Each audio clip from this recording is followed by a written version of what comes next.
Perfect continuous tense আমাদের tense জগতের সবচেয়ে কঠিন অংশ মনে হয় এটাই, অর্থাৎ perfect continuous tense, present perfect continuous tense, past perfect continuous tense এবং ফিউচার পারফেক্ট কন্টিনিউয়াস টেন্স। এই তিনটে পারফেক্ট কন্টিনিউয়াস টেন্স যদি আমরা বুঝে ফেলতে পারি তাহলে আমাদের হয়তো টেন্সের মোটামুটি পুরোটাই কাভার হয়ে যাবে। আমি এক এক করে আসি। প্রেজেন্ট পারফেক্ট কন্টিনিউয়াস টেন্সের ক্ষেত্রে এই ক্ষেত্রে আমরা এত সময় ধরে কোনো একটা কাজ করে আসছি বা এতক্ষণ ধরে এত সময় থেকে একটা কাজ করে আসছি এবং কাজটা এখনও শেষ হয়নি যদি এমন বোঝায় তাহলে আমরা প্রেজেন্ট পারফেক্ট কন্টিনিউয়াস টেন্স ব্যবহার করব। এক্সাম্পল দিয়ে বুঝাই। I have been playing basketball for 3 hours. আমি 3 ঘন্টা ধরে বাস্কেটবল খেলছি, এখনও খেলছি, কিন্তু খেলা কিন্তু শেষ হয় নাই। I have been playing basketball for 3 hours. 3 ঘন্টা ধরে আমি বাস্কেটবল খেলছি। এইখানটাতে লক্ষ্য করতে হবে যে বাক্যের স্ট্রাকচারটাকে, আমি স্ট্রাকচারে আগে চলে আসি। আমরা লক্ষ্য করব যে এখানটাতে হ্যাভ বিন কথাটা চলে এসছে, হ্যাভ বিন এসছে এবং ভার্বের সাথে আমরা আইএনজি যোগ করেছি। এই পারফেক্ট কন্টিনিউয়াস টেন্সের প্রত্যেকটাতেই যেহেতু কন্টিনিউয়াস কথাটা আছে ভার্বের সঙ্গে আইএনজি কথাটা যোগ হবে, কিন্তু তার আগে ওই হ্যাভ বিন হবে না হ্যাজ বিন হবে। আমরা পরবর্তী অন্যান্য পারফেক্ট কন্টিনিউয়াস টেন্সে দেখব হ্যাড বিনও হতে পারে বা উইল হ্যাভ বিনও হতে পারে, সেটা আমরা কিছুক্ষণের মধ্যেই বলবো। কিন্তু আপাতত প্রেজেন্ট পারফেক্ট কন্টিনিউয়াস টেন্সে হয় হ্যাভ বিন হচ্ছে নাহলে হ্যাজ বিন হচ্ছে। এটা ভাইয়া কীভাবে করে বুঝবো? সিম্পল, আমরা যে পার্সন এবং নাম্বার এতক্ষণ ধরে শিখছিলাম আমরা কিন্তু বুঝে ফেলেছি যে কোথায় হ্যাভ ব্যবহার করতে হয়, কোথায় হ্যাজ ব্যবহার করতে হয়। ফর এক্সাম্পল যদি বলি I have been playing basketball for 3 hours, we have been playing basketball for 3 hours, আমরা খেলছিলাম। You have been playing basketball for 3 hours, এবং তোমরাও যদি প্লুরালেও বলি you have been playing basketball for 3 hours, he has been playing basketball for 3 hours. অর্থাৎ third person singular নাম্বারে এসে আমরা হ্যাজ ব্যবহার করলাম, বাকি প্রত্যেকটা পার্সনে প্রত্যেকটা নাম্বারে আমরা ব্যবহার করছি have been. I have been playing basketball for 3 hours. অর্থাৎ সিম্পল একটা স্ট্রাকচার। আপনার ভার্বের স্ট্রাকচারটাই মনে রাখা সবচেয়ে বেশি কঠিন। ভার্বটা আমরা কিভাবে করে গঠন করছি, হ্যাভ বিন অথবা হ্যাজ বিন, তার সঙ্গে যে ভার্বের মূল ভার্ব ছিল, প্রিন্সিপাল ভার্ব ছিল, তার সঙ্গে আইএনজি জুড়ে দিচ্ছি। I have been playing basketball for 3 hours. এই জাতীয় বাক্যে প্রেজেন্ট পারফেক্ট টেন্সের ক্ষেত্রে সবসময় একটা সময়ের উল্লেখ থাকে, সাধারণত 3 আওয়ার্স কিংবা সিন্স মর্নিং। এবার এখানে তো মজার ব্যাপার আছে, সেটা হচ্ছে যদি সময়ের ব্যাপ্তি বোঝায় যে আমি এতক্ষণ ধরে খেলছি, সেক্ষেত্রে আমরা ব্যবহার করব ফর 3 আওয়ার্স। মানে আমরা এতক্ষণ ধরে, যদি সময়ের ব্যাপ্তি 3 ঘন্টা, 6 মাস, 1 বছর, 1 যুগ, সময়ের ব্যাপ্তি যদি বোঝায় সেক্ষেত্রে আমরা ফর ব্যবহার করব। আমরা কিছুক্ষণ আগে ফিউচারে খেয়াল করেছিলাম যে ফিউচারের ক্ষেত্রে আমরা বাই এবং উইদিন ব্যবহার করি। যেটা ইতোমধ্যে হয়ে গেছে সেই সকল ক্ষেত্রে আমরা ফর এবং সিন্স ব্যবহার করি। ফর কোথায় ব্যবহার করি? যখন সময়ের ব্যাপ্তি বোঝানো হয়। সিন্স কখন ব্যবহার করি? যখন সময়ের একটা পয়েন্ট বোঝানো হয়। যদি বলে আমি সকাল থেকে বাস্কেটবল খেলছি, তাহলে কি বলবো? I have been playing basketball since morning. আমি সোমবার থেকে বাস্কেটবল খেলছি। I have been playing basketball since Monday. যদি জিজ্ঞেস করি যে আমি গত সোমবার থেকে বাস্কেটবল খেলছি, I have been playing basketball since Monday last. খুবই ইন্টারেস্টিং একটা এক্সপ্রেশন। আমরা বাংলায় বলি গত সোমবার, ইংরেজিতে লাস্ট মানডে না বলে সাধারণত মানডে লাস্ট বলা হয়। I have been playing basketball since Monday last. আমাদের জিনিসটা বুঝতে হবে তা হচ্ছে সময়ের ব্যাপ্তি এবং সময়ের বিন্দু, সময়ের একটা পয়েন্ট, এই দুটার মধ্যে পার্থক্যটা কি।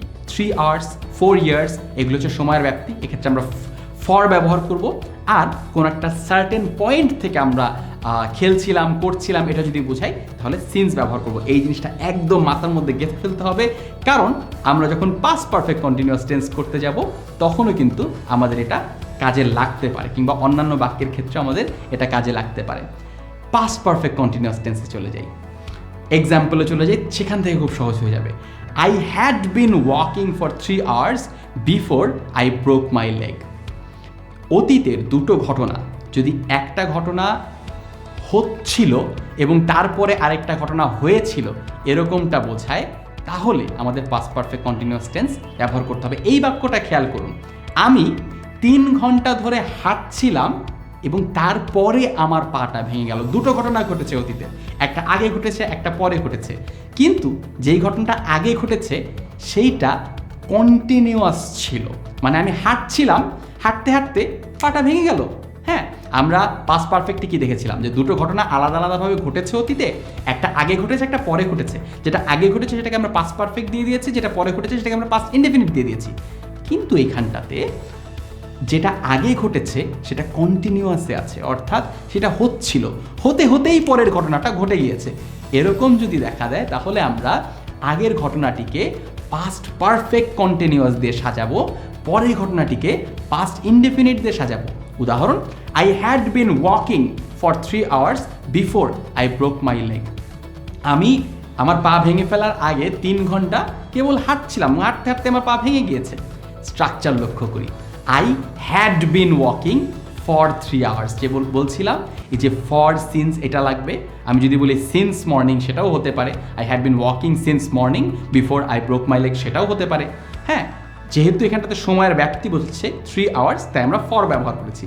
আই হ্যাড বিন ওয়াকিং, এইখানটাতে আর পার্সন নাম্বারের কোনো খেলা নাই। ফার্স্ট পার্সনেও হ্যাড, সেকেন্ড পার্সনেও হ্যাড, থার্ড পার্সনেও হ্যাড, সিঙ্গুলারেও হ্যাড, প্লুরালেও হ্যাড। এখানটাতে সবসময় শুধু হ্যাডই হতে থাকবে, অর্থাৎ I had been walking for 3 hours before I broke my leg, আমার পা ভেঙে যাওয়ার আগে আই হ্যাড বিন ওয়াকিং। অতীতে একটা সময় আমি হাঁটছিলাম, তারপরে অন্য একটা ঘটনা ঘটেছিল। এগেইন, আপনি যদি প্র্যাকটিস না করেন, যদি এই এক্সাম্পলটা অন্য জায়গায় ব্যবহার করবার চেষ্টা না করেন, তাহলে কিন্তু বুঝতে অনেক কষ্ট হবে। অবশ্যই প্র্যাকটিস করতে হবে, অবশ্যই এক্সারসাইজগুলো ফলো করতে হবে। Last, future perfect continuous. এক্সাম্পলটা খেয়াল করুন, this March I will have been working here for 3 years. এই মার্চে আমি এই প্রতিষ্ঠানে 3 বছর কাজ করে থাকব, 3 বছর ধরে কাজ করে থাকব। অর্থাৎ ভবিষ্যৎ, এটাও খুবই রেয়ার একটা ইউসেজ। আমরা ফিউচার পারফেক্ট কন্টিনিউয়াসের বাক্য প্রায় দেখি না কোথাও, এটা খুবই রেয়ার। অর্থাৎ এটা নিয়ে খুব বেশি ভয় পাবার বা খুব বেশি মাথা ঘামানোর প্রয়োজন নেই। কিন্তু আপনি বাক্যের ব্যবহারটা বোঝার চেষ্টা করুন। ভবিষ্যতের কোনো একটা সময়ে আপনি একটা কন্টিনিউয়াস কাজ করে থাকবেন, ওইটা বোঝাতে চাইলে আপনি ফিউচার পারফেক্ট কন্টিনিউয়াস টেন্স ব্যবহার করবেন। এই বাক্যটাতে যেটা বোঝানো হচ্ছে সেটা হচ্ছে এই মার্চ মাসে আমি 3 বছর পূর্ণ হবে আমার এই প্রতিষ্ঠানে। সেটাকে আমি কিভাবে করে বলছি, আমি 3 বছর ধরে কাজ করতে থাকবো এই মার্চ মাসে। একটু জটিল, কিন্তু একটু সহজভাবে বোঝার চেষ্টা করুন। মার্চ মাসে আমার 3 বছর পূর্ণ হবে, তার মানে কি আমি এখনও কাজ করছি, মার্চ মাসে গিয়ে আমার 3 বছর ধরে কাজ করা পূর্ণ হবে।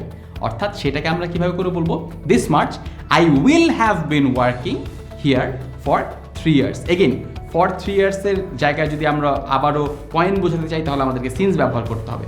বাট এখানটাতে যেটা গুরুত্বপূর্ণ, যেটা খেয়াল করার মতো, তা হচ্ছে স্ট্রাকচারটা। আই উইল হ্যাভ বিন, এখানটাতে উইল হ্যাভ বিন কথাটাকে নিয়ে আসতে হবে। এগেইন, ওয়ার্কিং আইএনজি আমরা যোগ করছি, that's all right. I will have been working. এইখানটাতেও সাবজেক্টের ক্ষেত্রে পার্সন এবং নাম্বারে কোনো তফাৎ নেই। I will have been working, he will have been working, they will have been working, we will have been working. প্রত্যেকের ক্ষেত্রে উইল ব্যবহার হচ্ছে। একটা সময় শ্যাল ব্যবহার করা হতো, এখন আর শ্যাল ব্যবহার করা হয় না, সবার ক্ষেত্রেই উইল ব্যবহার করা হচ্ছে।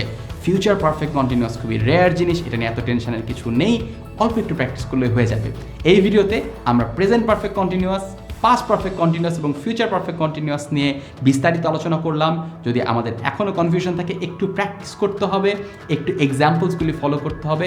আশা করি আমরা সবাই পারফেক্ট কন্টিনিউয়াস টেন্সগুলোতে একদম দক্ষ হয়ে উঠব।